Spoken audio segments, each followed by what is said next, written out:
Hello, welcome to this lesson. In this lesson, we'll be treating vector multiplication and resolution. So in the previous lesson, we talked about vector addition and subtraction. So here we'll be talking about vector multiplication and resolution. So let's see what this is about. So first off, we will try to explore the various operations that are involving vector multiplication and also the resolution of vectors. So I said when you add two vectors together, you get a resultant vector. So this is more like as if you are trying to get a resolution, but it's different in this case. So the vector multiplication can be done in two ways: scalar products and vector products. So multiplication can be in terms of scalar product or in terms of vector product, depending on what you are being asked for. So additionally, we will discuss also the resolution of vectors in Cartesian coordinates. So moving on, let's see. I said we have scalar. When you're talking about multiplication, we have scalar products and we also have dot products. Scalar products, also known as the dot product, and we also have the cross product, known as vector product. So scalar and or dot and cross products. So dot and cross product or scalar and vector product. So these two, from these two, for dot product, when you are trying to do the dot product, you just try to do something that looks like a multiplication, something that looks like addition, but in this case, instead of addition, it will be multiplication. So let me use an example. Say we have a being equal to 2i plus 3j, and we have b equal to 4i plus 2j. If we were to carry the dot product, what we just do is we would multiply these two together, and sum them together. That's how we get the dot product. And when we are trying to get dot product, this I and j would disappear because it would not give us another vector. From what I have here said, the dot product of two vectors results in a scalar quantity. It measures the extent to which two vectors point in the same direction. So when you remove this I and j by multiplying them, you've gotten a scalar quantity because I and j are trying to show you the direction. I representing the x-axis is telling you it's moving horizontally. J representing the y-axis meaning it's moving vertically. So the other hand, we have cross product. So cross product is a little bit more tricky. There's a formula that's a general formula that is given. So as when you had, say, we had a vector a being equal to, say, let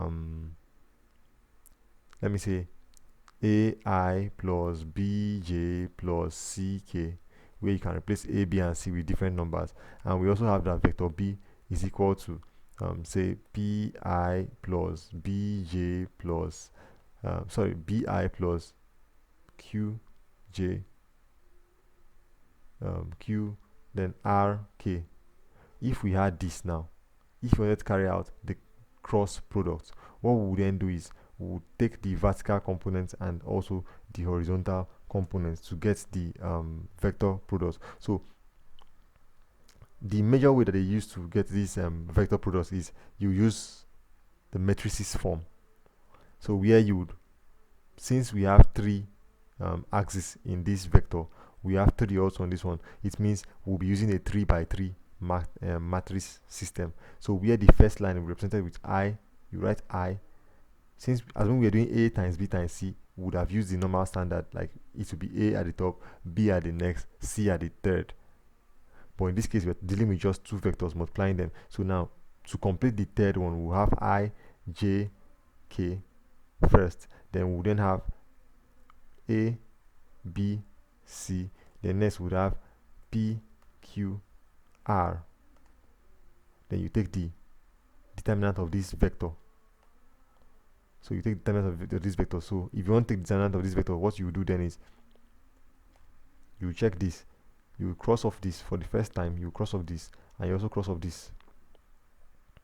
Sorry about this. You cross off both of them, this and this. So what you're left with is this 4. So this 4, you multiply this by this, and you multiply this by this. Then you subtract this first 2 from the second 2, so that you'll be having, because of you are crossing it, you cross like this, and the center, the intersection is I. You will now be having it as I. You will then be having it as I being the general, I being the center, it will be at the front of the expression. So we'll be having the multiplication to be I, then the product of B and I think we had P, Q, and R. So it will be B times R that will be inside this point here. B times R, that is BR, minus the next one, QC.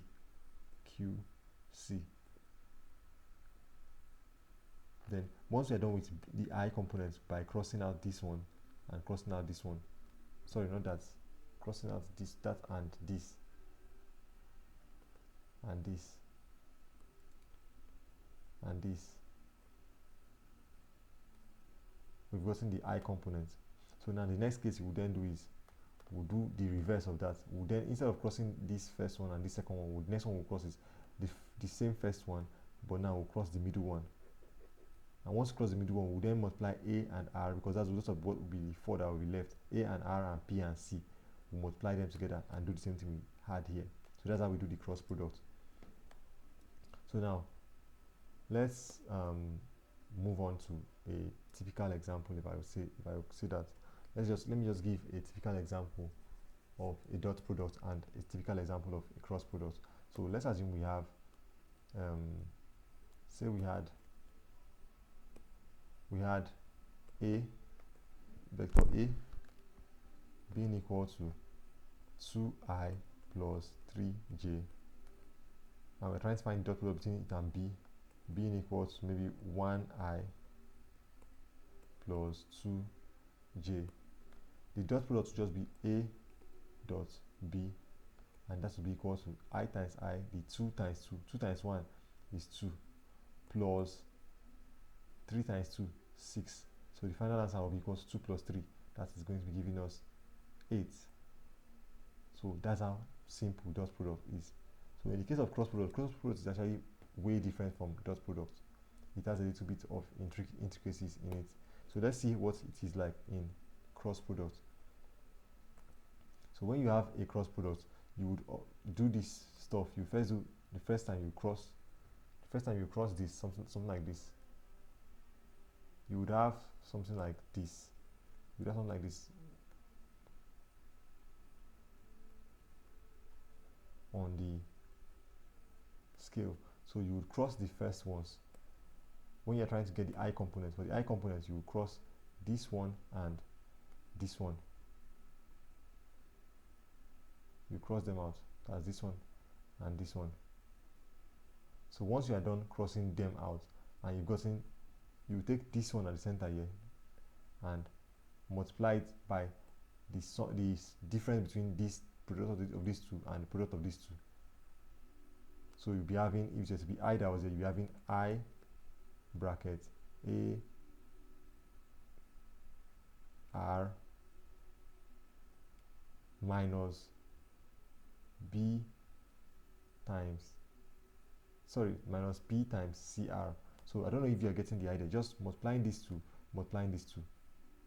you will get the what will be inside this bracket, and take where they intersect up here to be what is going to be outside the bracket. So once you're done with that, now the next thing is, instead of crossing this first two, you will then cross this same first line, but now instead of crossing this first vertical column, you would cross this one out.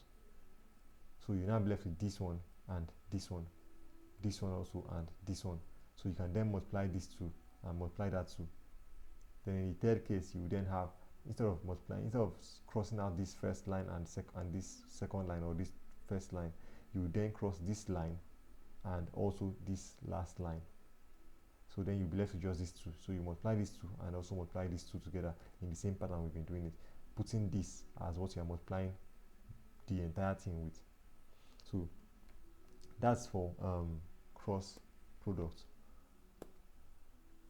So let's go into resolution of vectors. So for resolution of vectors now, it's trying to break vector into its components. It's trying to break a vector into its individual components.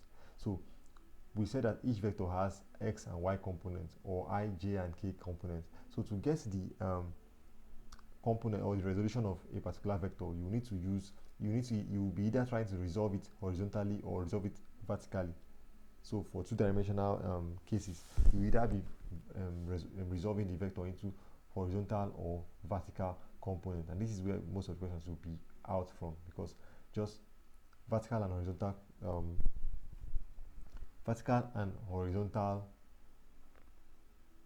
resolution of vectors will just give you a simple answer. So when you're trying to resolve in terms of vertical, you'll be having r, y represents vertical, is going to be equal to r of a particular vector times the cos. Sorry, for the case of y-axis, y-axis is always with sine theta.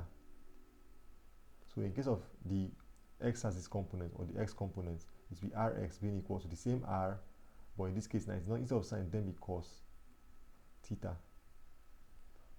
So that's how we resolve vector. So if they say you resolve vector into its x and y components, you just, what they're trying to tell you, just find the resultant of that vector, then check for the angle of that vector, take the sine or the cosine of those two, and you've gotten your answer for the resolved vector.